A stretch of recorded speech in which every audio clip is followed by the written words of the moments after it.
Fala meus amigos, inscritos e companheiros aqui do canal, tudo bem com vocês? Bom, como eu sempre tenho falado aqui, eu quero crer e acreditar que sim. Já quero começar dizendo que para mim é uma grande honra e também uma grande satisfação estar aqui com vocês mais uma vez. Eu gostaria de aproveitar esta oportunidade e já te agradecer pela sua audiência e também pelo teu carinho. Se você já é inscrito aqui no canal, muito obrigado, que Deus de Israel te abençoe aonde quer que você esteja. Porém, se você é novo aqui e está passando por aqui agora, em primeiro lugar, seja muito bem-vindo, seja muito bem-vinda em nome do Senhor Jesus. E em segundo, se você quiser fazer uma inscrição aqui no canal, como é que faz? Bom, o processo para isso é muito simples e fácil.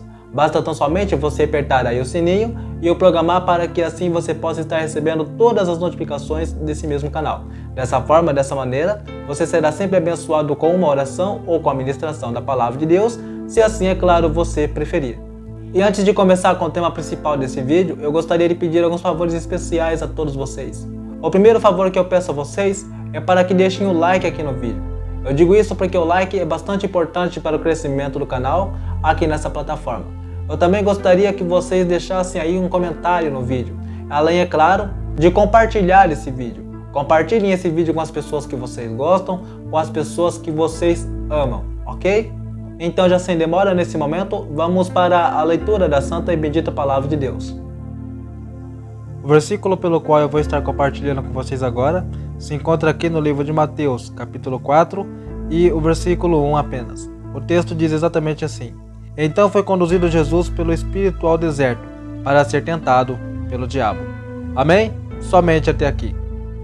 Meus amigos, como vocês nesse instante acabaram de observar aí, mais uma vez, eu acabei de fazer uma leitura de um texto bastante conhecido por parte da Palavra de Deus.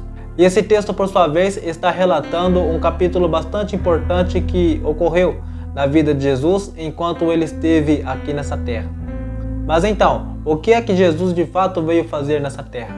Bom, como todos nós sabemos, a humanidade estava perdida em meio ao pecado. A raça humana havia se afastado de Deus por conta das suas falhas, por conta de seus erros. E quando nós olhamos para a palavra, meu querido amigo, nós logo vamos entender e compreender uma coisa bastante importante.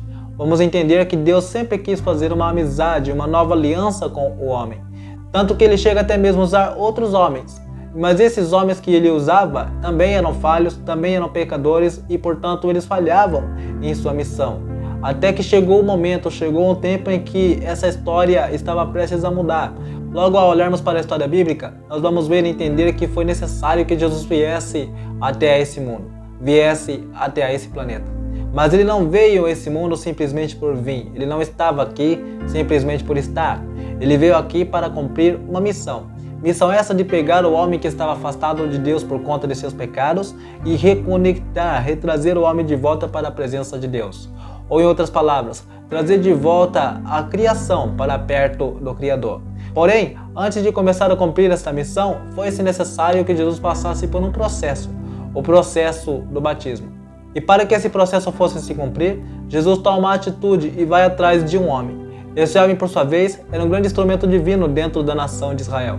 Portanto, meu querido, eu estou falando de nada mais nada menos do que João Batista, um dos homens mais conhecidos de todo o Novo Testamento. E sendo assim, meus queridos, realmente não dá outra. Quando Jesus encontra João Batista, ele realmente é batizado nas águas do Rio Jordão. E a partir daí, um outro capítulo bastante importante acontece na vida de Jesus. Pois de acordo com a própria palavra de Deus, logo em seguida você vai ver que Jesus ele é pego pelo Espírito Santo e é conduzido ao deserto. Para quê? Para ser tentado, para ser testado por quem? Pelo próprio diabo em pessoa. E eu confesso a todos que quando eu estava estudando esta parte do texto aqui em casa, o Espírito Santo começou a falar fortemente em meu coração. E o que ele falou em meu coração, eu vou estar tendo a honra de repassar para todos vocês nesse momento, através dos meios modernos de comunicação. Portanto, ao analisar atenciosamente esse texto, meu querido, a minha atenção caiu sobre um detalhe bastante importante. Mas então, que detalhe é esse? Toda a minha atenção caiu sobre o deserto. Porque espiritualmente falando, o deserto ele tem um significado espiritual bastante forte. E espiritualmente, o que é que significa o deserto? O que é que vem a ser o deserto?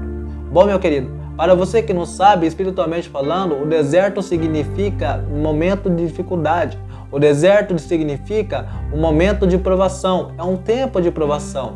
Então daí você vai entender o porquê que Jesus foi pego pelo Espírito Santo e foi conduzido ao deserto para ser tentado. Ou seja, para cumprir a tua missão, o próprio Jesus Cristo em pessoa teve que ser testado e aprovado no deserto. E é me baseando exclusivamente nesse tipo de coisa que eu quero falar algumas coisas importantes para vocês que nesse momento me assistem. Vocês podem ver claramente que o próprio Jesus ele passou pelo deserto, ele atravessou pelo deserto, certo? Então se o próprio Jesus Cristo passou pelo deserto, então logo eu posso chegar à seguinte conclusão. A conclusão é que, assim como o próprio Jesus em pessoa atravessou um deserto, um momento de dificuldade, então logo eu posso dizer que nós também iremos passar por um momento de deserto, iremos passar por um momento de dificuldade, iremos passar por um momento de adversidade em nossas vidas. E ao meditar sobre esta parte do texto, meu querido, eu aqui em casa comecei a me lembrar de algumas coisas bastante importantes. Eu comecei a me lembrar e também a meditar no momento em que nós viemos para Cristo. E muitos a partir desse momento chegam até a pensar, a imaginar que nunca mais passarão por dificuldade, que nunca mais passarão por qualquer tipo de adversidade. Mas eu gostaria de dizer a você que isso não está completamente correto. Até porque, meu querido amigo, quando nós viemos para a presença de Deus, nós claramente vamos sim passar por momentos de alegria, passar por momentos de felicidade. Porém, nós temos que ter em mente uma coisa.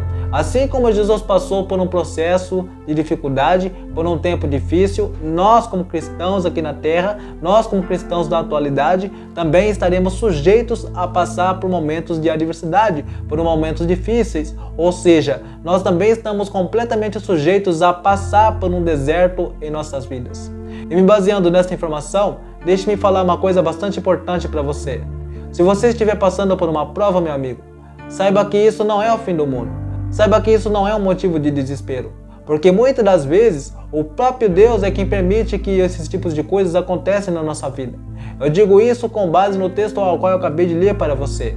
Você percebe que o próprio Jesus Cristo em pessoa foi levado ao deserto para quê? Para ser tentado pelo diabo. Mas ele não foi levado pelo deserto por qualquer um. Não, ele foi levado pelo deserto pelo próprio Espírito Santo. Então isso me leva a entender e a compreender que quando isso acontece nas nossas vidas, é porque claramente o Espírito Santo de Deus está querendo nos ensinar alguma coisa através de uma determinada dificuldade.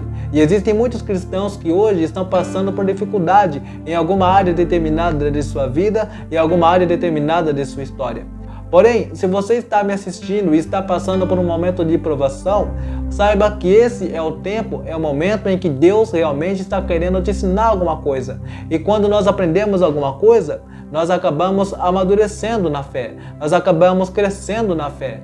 E eu digo mais, muitas das vezes, meus queridos, o próprio Espírito Santo de Deus nos leva para um tempo de provação simplesmente para nós termos um tempo maior com Deus. Porque muitas das vezes as pessoas estão no momento de bonança, as pessoas estão no momento de felicidade. E muitas das vezes eles acabam esquecendo de ter uma comunhão com o Pai, eles acabam esquecendo de ter uma comunhão com o Eterno Criador. E é exatamente aí, meu querido, que esta parte entra. Porque é no momento da dificuldade que muitas pessoas acabam se lembrando de Deus. É no momento da dificuldade que muitas pessoas acabam olhando para Deus. E aí as pessoas acabam orando mais, as pessoas acabam jejuando mais, as pessoas acabam ficando mais próximas do Criador. Mesmo em meio à dificuldade, mesmo em meio a tempos tão difíceis que muitos atravessam. E o deserto, a provação na vida de um cristão, tem essa finalidade de fazer com que o cristão se fortaleça na fé. E é no tempo da dificuldade, é no tempo da adversidade, como estou falando, que nós buscamos a Deus. E quando nós buscamos a Deus, o Espírito Santo se faz presente na nossa vida. Portanto, meu amigo, aprenda o seguinte: existem certos tipos de provações que é o próprio Deus que permite na vida da gente. Existem certos tempos de dificuldades que o próprio Deus é quem determina na vida da gente. Não com a intenção de nos instruir, não com a intenção de fazer com que a gente venha padecer, não. Eu também gostaria de informar a você que existe um outro motivo pelo qual o próprio Deus permite que certas coisas atinjam a nossa vida. Sabe por que Deus permite certas provações atingirem a nossa vida, meu querido? É justamente para testar o nosso coração. Até porque a própria palavra de Deus afirma exatamente o seguinte, que onde estiver o nosso coração, ali também estará o nosso tesouro. Mas então, qual é oficialmente a base bíblica que eu tenho para fazer tal afirmação? Bom, a resposta para esta pergunta, meu querido, é muito simples. Basta tão somente você abrir aí a tua Bíblia no livro de Jó. E aí você vai se deparar, você vai ver a história desse homem por nome de Jó. Se você não sabe, Jó era um homem humilde, Jó era um homem temente a Deus, mas que possuía muitas posses. Jó era um homem íntegro e, portanto, ele sempre se desviava do mal. Porém, meu querido, um dia, o próprio Satanás em pessoa apareceu diante da presença de Deus. E aí Deus começou a mostrar a vida de Jó para Satanás. E aí Satanás, ele meio que, entre aspas, fez uma aposta com Deus. E Satanás disse exatamente assim: olha, sabe por que ele te adora? Sabe por que ele é fiel a ti? Ele só é fiel a ti porque o Senhor enche ele de bênçãos. Agora tira as bênçãos dele. Eu quero ver se ele vai continuar firme. E digo mais, deixe-me tocar também na saúde dele.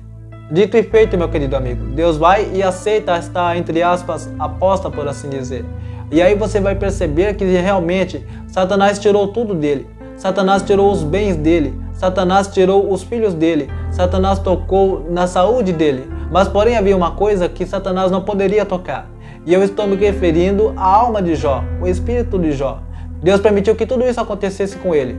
Enfim, meus queridos, vocês vão ver que realmente ele perdeu tudo. Ele só não perdeu a fé no Criador. Ele só não perdeu a fé em Deus. Sabe por quê? Porque você vai observar que o coração dele não estava pautado, concentrado nos bens materiais. O coração dele não estava pautado, concentrado nessa dimensão da terra.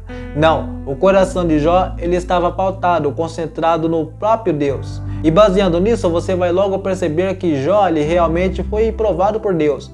Porém, lá na frente, ele é aprovado, justamente por isso. Porque ele não tirou os olhos, não tirou a sua fé, não tirou a tua concentração no eterno Deus. Porque o coração dele estava em Deus, o coração dele não estava nas coisas da terra. E quando eu olho para esta palavra, meu querido, eu logo entendo e compreendo que nós devemos tomar esta mesma atitude. Nós temos que tomar Jó como exemplo. Portanto, lembre-se, Deus sempre está no controle de todas as coisas, ok? Mas agora, meus queridos, antes de terminar esse vídeo, eu gostaria de estar falando aqui sobre o outro lado da moeda. Eu estou falando para vocês que às vezes o próprio Deus é quem permite algumas provações em nossas vidas, certo? Porém, também existem alguns tipos de provações que não é Deus que permite, mas muito pelo contrário, somos nós mesmos que pegamos com as nossas próprias mãos. Como por exemplo, existem certas ocasiões que o próprio Deus em pessoa nos dá uma certa orientação acerca de uma situação. Mas aí, ao invés de obedecer, muitas das vezes as pessoas acabam desobedecendo a Deus. Como por exemplo, Deus fala pra gente não embarcar num relacionamento e a gente vai e embarca. Deus fala pra gente não ir em um determinado lugar e a gente vai e aparece naquele determinado lugar. Deus fala pra subir, a gente não sobe. Deus fala pra descer, a gente não desce. E por conta disso, meus queridos, muitas pessoas infelizmente acabam entrando em desobediência. E uma vez que elas entram em desobediência, lá na frente, por não obedecerem à vontade de Deus, por não obedecerem às regras de Deus, acabam quebrando a cara e assim se dando muito mal. E é por isso que eu digo que existem pessoas que pegam as provas com as próprias mãos, porque elas pensam que estão corretas, elas pensam que estão certas, quando na verdade elas não estão. E me baseando nisso, meu querido amigo, nessa parte do vídeo, eu quero aqui lhe dar um outro conselho. Seja qual for a ordem que o próprio Deus em pessoa te der, obedeça essa ordem. Seja qual for aquilo que o Espírito Santo falar ao teu coração, vai lá e obedeça aquilo que ele estiver falando ao teu coração. Obedeça, meu querido. E obedecer é bíblico. Portanto, há um texto na Bíblia que diz o seguinte, que obedecer é melhor do que sacrificar. Sendo assim, meu querido, o primeiro passo para ser bem-sucedido na vida é obedecer. Você quer ser bem-sucedido na tua área sentimental? Obedeça. Você quer ser bem-sucedido na tua área lá no teu trabalho? Obedeça. Você quer ser bem-sucedido nessa terra, nesse planeta? Obedeça. Sempre obedeça à voz de Deus. Sempre obedeça às ordens de Deus. Se você fizer isso, você claramente será abençoado em absolutamente todas as áreas da sua vida em meio à sociedade a qual você está inserido. Portanto, meu amigo, não faça como muitos têm feito por aí. Não banque o espertinho, não pegue as provas, não pegue as provações com as próprias mãos. Digo isso porque existem algumas pessoas que realmente são desobedientes, pegam as provas com as mãos e ainda por cima, como se não bastasse isso, ao invés de reconhecerem seus erros, acabam culpando outras pessoas por conta de seus fracassos, por conta de seus desacertos. Portanto, meu querido, para terminar esse vídeo, aqui vai o meu último conselho para você. Olha, independente de qual seja a área ao qual você estiver sendo testado por Deus, Seja sempre obediente, sempre obedeça a Deus. Nunca se mexa, nunca se mova conforme as suas vontades, mas muito pelo contrário, sempre se mexa, sempre se mova conforme o querer de Deus, conforme a vontade de Deus. E seja qual for a ordem que Ele estiver dando para você, obedeça. E além disso, meu querido amigo, você claramente será aprovado por Deus em meio a um tempo difícil, em meio ao tempo de dificuldade, em meio ao deserto em tua vida. Até porque, meu querido, como estou dizendo nesse vídeo, se Ele está te testando, é porque realmente Ele quer usar você grandiosamente sobre a face da terra. Amém, meu querido irmão? Amém, minha querida irmã? Bom, meus queridos, essas então foram as minhas simples e humildes palavras. E nesse momento eu espero que o Espírito Santo de alguma maneira tenha falado ao teu coração. E sendo assim, nesse momento então, eu quero aproveitar esta oportunidade e me despedir de você. Porém, contudo, no entanto, antes de me despedir de você, eu gostaria de oficialmente fazer um trato com você. Vamos fazer assim: eu oro por você e você ora por mim. Sendo assim, aqui eu me despeço e até a próxima oportunidade, se assim o eterno Deus em pessoa, porventura, me permitir. Fiquem todos com meu abraço, fiquem todos com meu beijo. Tchau!